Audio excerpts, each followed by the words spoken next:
Welcome once again to 2025's 31 Mad Days of Terror. I'm your host, the always mad Silence, and tonight we look at a bizarre little movie from 2023. Have you ever wondered what happens when you mix Frankenstein with the style of Lynch? Specifically Eraserhead and the Elephant Man, as well as a B sci-fi horror film, and an attempt at emulating the satire of Paul Verhoeven with none of the substance? Or wit that makes the majority of those things work? No? Well, too bad, because that's exactly what Eddie Alcazar's Divinity is. You're so good to me, Travis.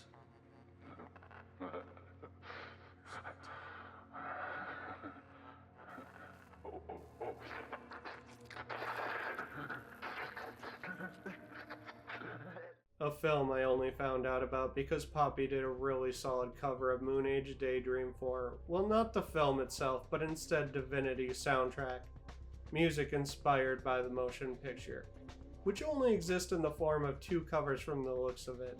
Is everything about this movie just bizarre bullshit? Sorry, this thing is just perplexing, and I don't even hate it. It's just this chaotic mix of so many things that don't necessarily work together. I mean, the opening is mostly just a softcore porn scene because Wicked City didn't already have that covered, apparently.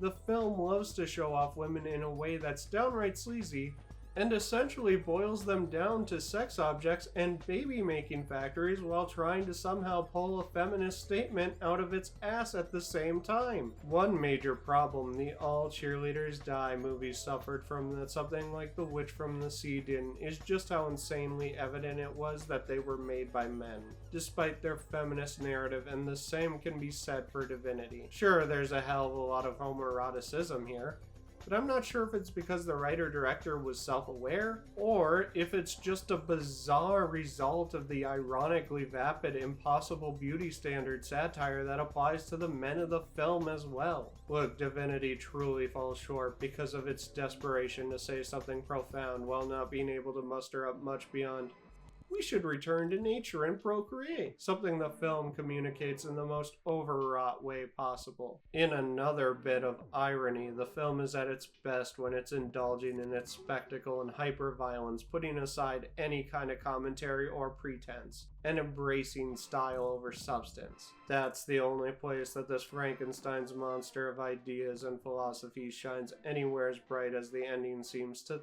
think it does. Tomorrow we look at the bizarre fever dream that is the almost lost 1973 exploitation schlockfest Malatesta's Carnival of Blood. So whether you're interested in almost lost media, strange almost artsy B movies, or just some good old gore, join me back here tomorrow. Until then, like, comment, and subscribe if you enjoy my stuff and want to keep up with it, or just have something to say. And if you do subscribe, don't forget to hit that bell and set it to all notifications. This is Mad Silence, signing out. I love my frosted flexies. Put it in your mouth.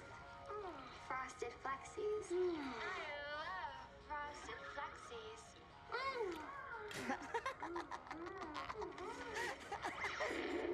Free Divinity sample inside.